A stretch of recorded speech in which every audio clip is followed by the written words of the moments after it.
Това четене не е предназначено за всеки. Ако гледаш това видео в момента, може би има причина. Виждам човек, който е чакал много. Показал, си търпение, докато всичко сякаш ще е карало да се откажеш. Продължил, си да вярваш в нещо, което другите не са разбирали. Днес енергиите показват, че това постоянство не е било напразно.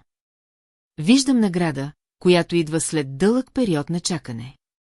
Ситуация, която те е тревожила ден и нощ, започва да се развива в правилната посока.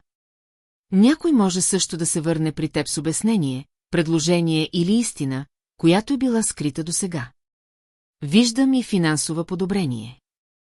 Входящи пари, възможност или неочаквана помощ може да донесе голямо облегчение. Числото 18 се откроява силно в това четене. Това число може да е свързано с важно събитие, което наближава. Остани отворен, към промяната.